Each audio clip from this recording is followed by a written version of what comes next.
you're really well. So this is going to be the very last video of 2019, I think. Pretty sure it will be. So in today's video, I'm going to be doing a 2019 favourites. So basically a roundup of all of my absolute must-haves, my absolute favourite products of the year. I actually had to go back and watch some of my earlier favourites videos from earlier in the year to kind of remind me what sort of things I was talking about, to make sure that I was kind of picking the one product or the one thing that I have really, really loved this year. So this video is actually a collaboration with my lovely friend SJ Strum. SJ has such a dreamy YouTube channel. She is the queen of baby names, but she also does a lot of vlog style videos. She does some foodie ones, and she's also into fashion as well. SJ is a mum of 3. She's got 2 boys and a little girl called Evelina, who is so cute. She's a Swedish family, so her husband is Swedish. They spend a lot of time in Sweden, so whenever she's in Sweden, her Instagram is literally dreamy. She's one of those lovely people that I just really love to be around. I kind of like crave people like SJ because she's really calming. She's got some kind of like hippie vibes going on. She's really into her vintage stuff.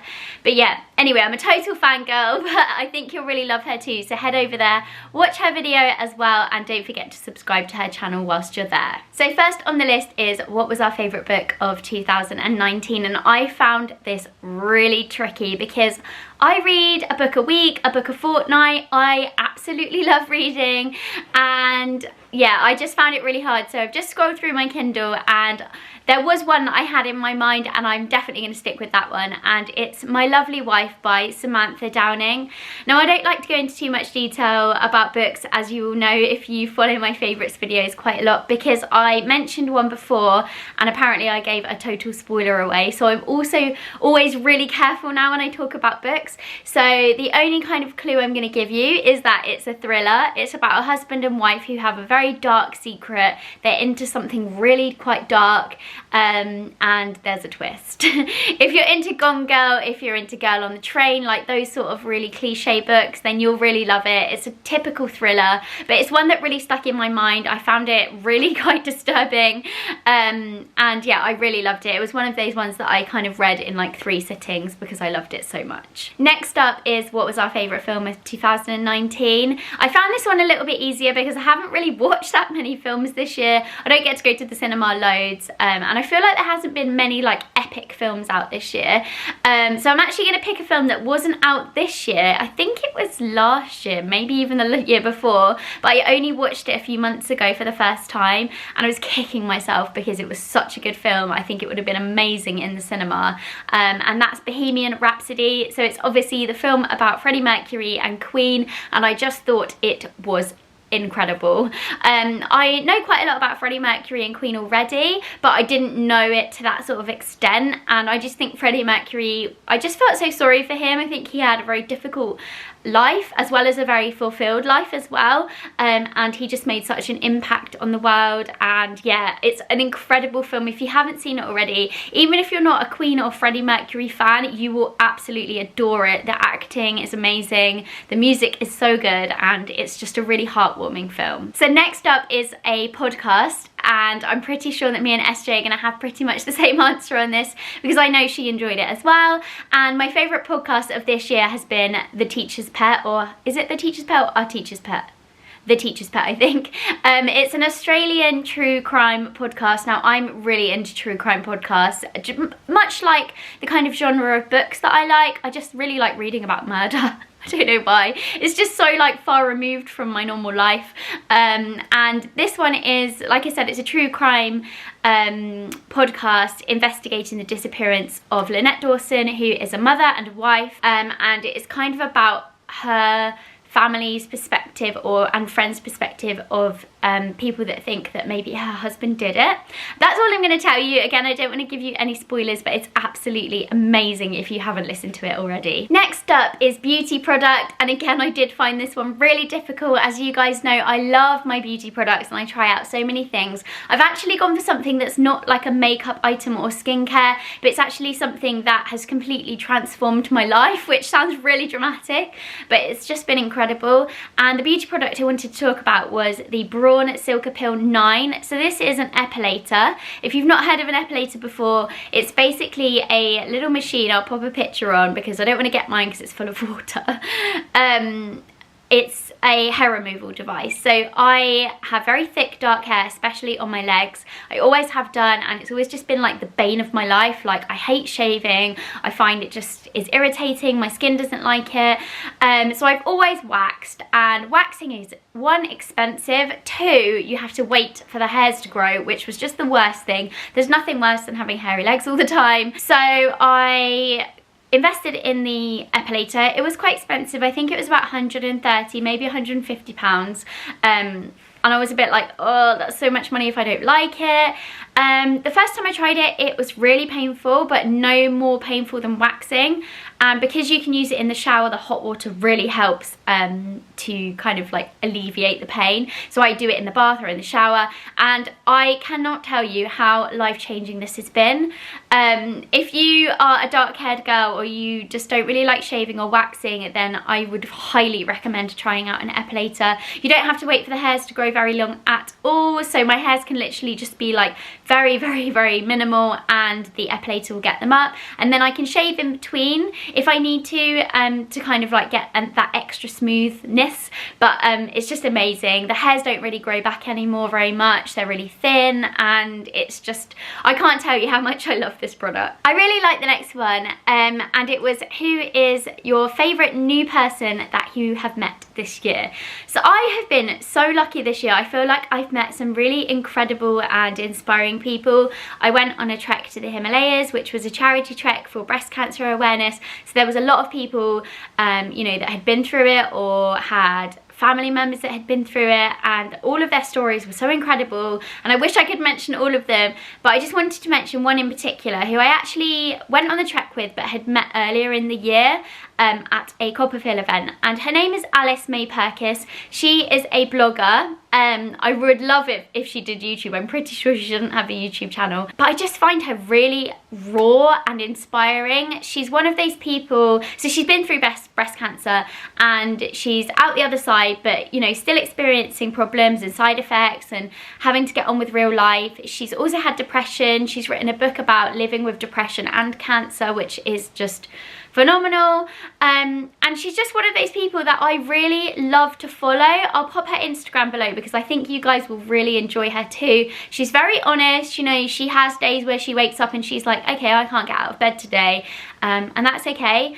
And then she has days where she literally goes for a swim in a Lido in the middle of London outside. And I don't know, there's something about her that I just really adore, and I think everyone that meets her does as well. And I think she has a cool name. Like, every time I see her, I'm like, hey, Alice May Purkis. I just think that's a cool name.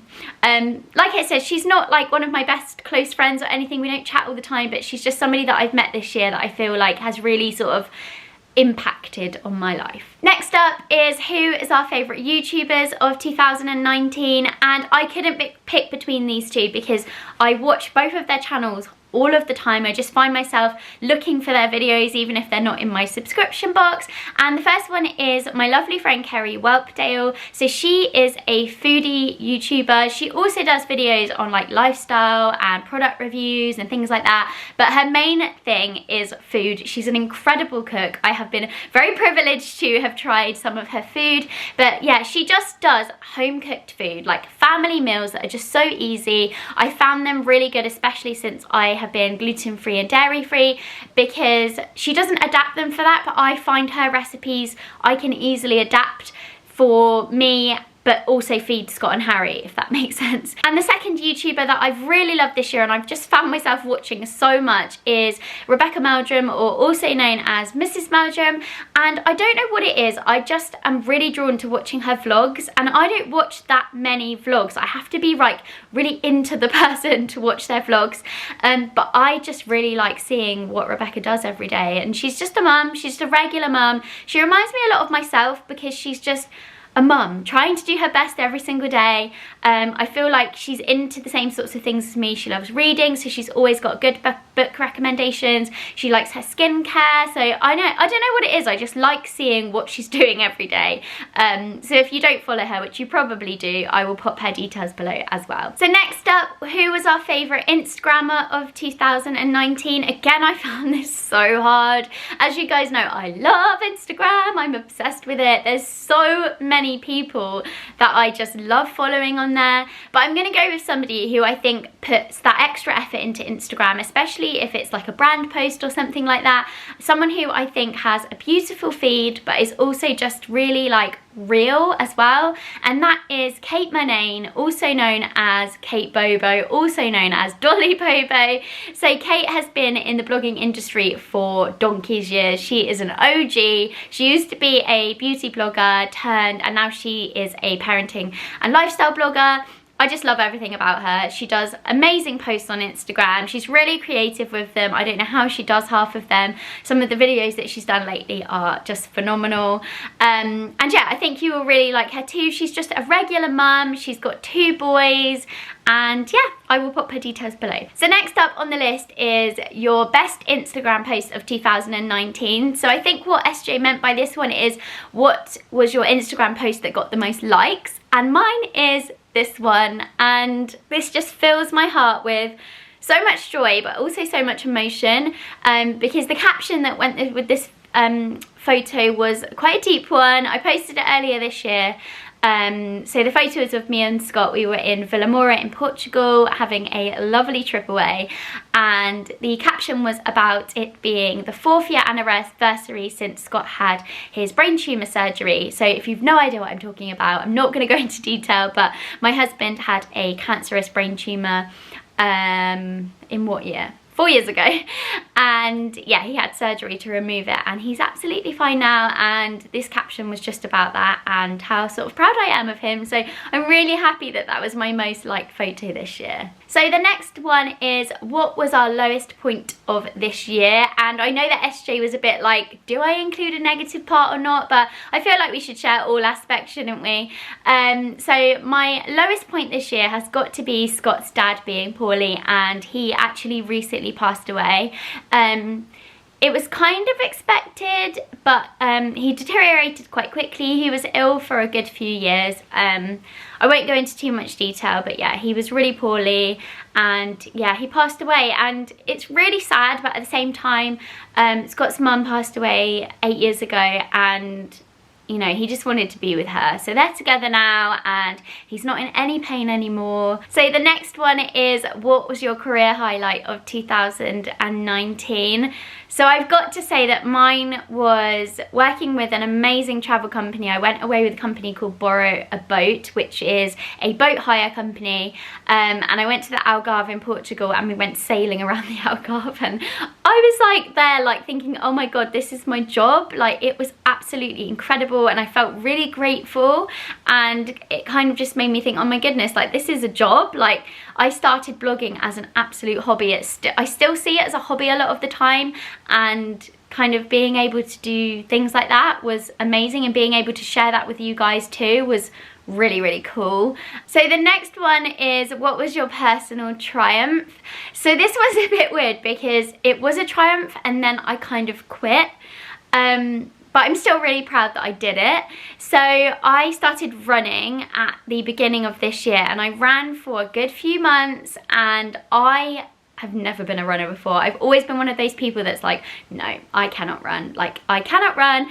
And I did the Couch to 5K, and I was running 5K 3 times a week, and to me it was just absolutely bonkers, and I really hated it to begin with, and in the end I liked it. I wouldn't say I loved it, but I really liked it.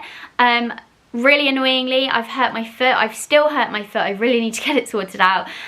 So I can't actually run, but it was definitely a triumph at the time.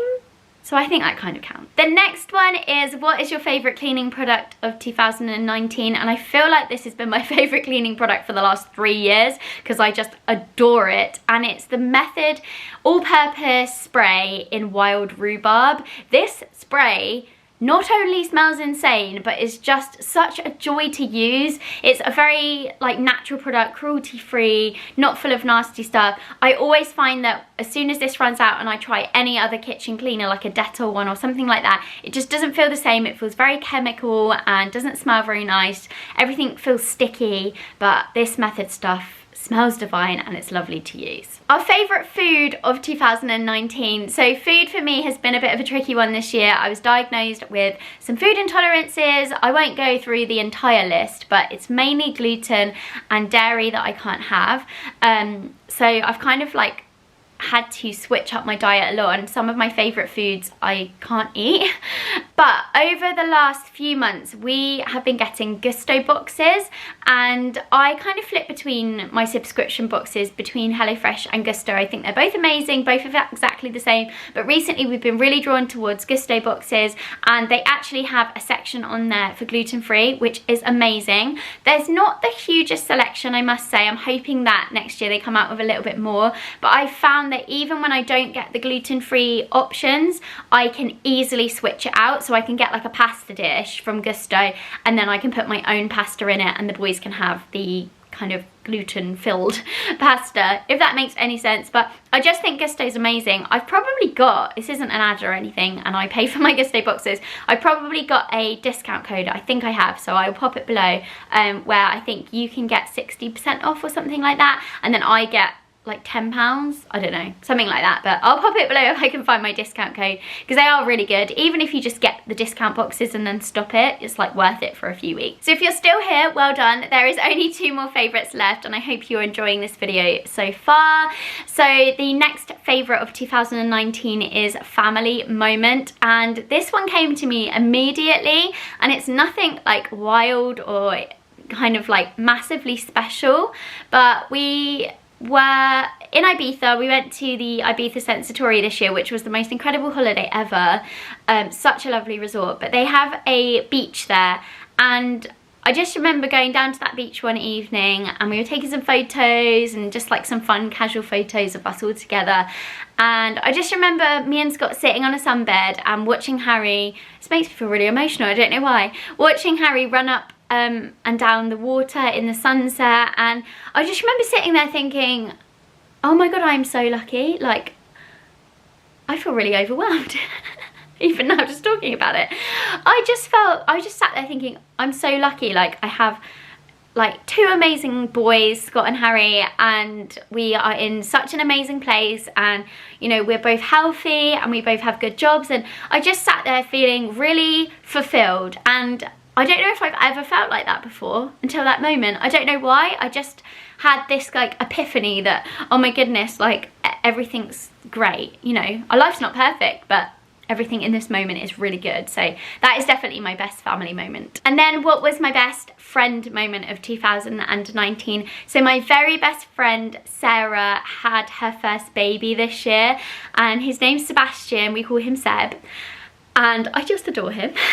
Firstly, it was really special because Seb was actually born on Scott's birthday, and it was just the most amazing day. I just remember her boyfriend texting me saying that she was in labour, and I was like, oh my goodness, this is your birthday. And yeah, he was born on Scott's birthday, which was really special. But secondly, it was just so special because she's been waiting for him for so long. I've been a mum now for like 6 years, and I know that she's always wanted to be a mum, and it was just so special. There's something about your best friend having a baby that just feels, I don't know, like we both burst into tears as soon as we saw each other after he was born, and I just adore him. And Harry absolutely loves him. I'm actually going to pop a picture of him and Seb up because Harry is obsessed. Like, he's pretty much into babies anyway, but I don't know, there's something about Seb that he just loves. He just wants to cuddle him and tickle him all the time. Now we are on to the very last favourite of 2019, and it's definitely my favourite question of them all, and it's, what is your favourite quote of 2019? And I actually used to have this quote on my screensaver on my phone. I've just changed it to a picture of Harry that I liked, but I really liked this quote because it's about kindness, and it's kind of my mantra. It's kind of like my motto for how I like to be. And the quote is, be the reason why someone smiles today. And I just think that's really important. Like, I love to make people feel good. Like if I see my friends and I like what they're wearing, the first thing I'll say is, oh, I love your outfit today. And even just saying that gives someone like that good feeling. And I think that you know yourself how nice it feels when someone compliments you, or if someone tells you you're doing a good job, you just get that kind of like feeling of, oh, thank you, and that kind of can go on to then impact your day and make you feel so much better. And I just always think, you know, if you can do that, even if it's online and you're just commenting on somebody's picture and saying like, oh, hey, like, I hope you've had a good day, or you look beautiful, or this is a really, really lovely photo, or you've worked really hard, you've like made that person smile, and that should make you feel good, and it's kind of like rewarding for both parties. I hope that makes sense anyway. That's just always my mantra. I always like to be the person that makes somebody else feel good, and then I think if you're doing that for someone, then they might do it for you as well. So guys, we are finally at the end of the 2019's favourites. I hope you liked this video. Let me know in the comments below. I would also love to know your answers to these favourites, so I will pop each one below. So if you don't have a YouTube channel, you can just put it in the comments. If you do have a YouTube channel, then you can do this like a tag and film it and let me know so I can watch it. And yeah, that is it. That is it for 2019. I just wanted to say thank you so much for everyone that has supported me, either over here or on Instagram or in my real life. Yeah, it's been a really good year, and I will see you in 2020.